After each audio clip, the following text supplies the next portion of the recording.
রাস্তার ধারে রাখা আছে সারি সারি টুকরো কাঠ। সবার মনে একটাই প্রশ্ন, এই কাঠ দিয়ে কি করা হয়?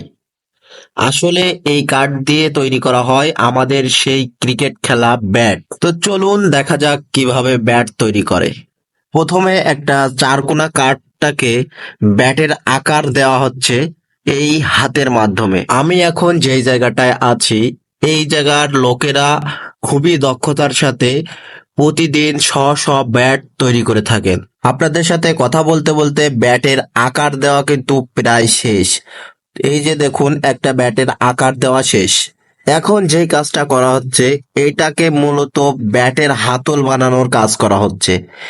এই চাচা খুবই দক্ষতার সাথে এই মেশিনের দ্বারাই ব্যাটের হাতল তৈরি করে থাকেন। আপনারা দেখতেই পাচ্ছেন আমাদের এই চাচা কি দক্ষতার সাথে একটা ব্যাটের হাতল বানিয়ে ফেললো।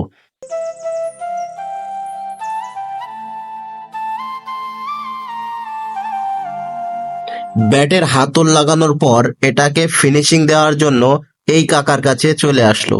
এই কাকা একটা যন্ত্রর সাহায্যে এটাকে ভালোভাবে ফিনিশিং দিচ্ছে।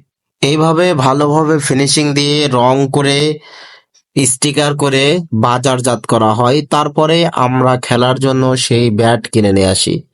তো ভিডিওটি এই পর্যন্তই। ভালো লাগে থাকলে অবশ্যই লাইক, কমেন্ট এবং সাবস্ক্রাইব করতে ভুলবেন না।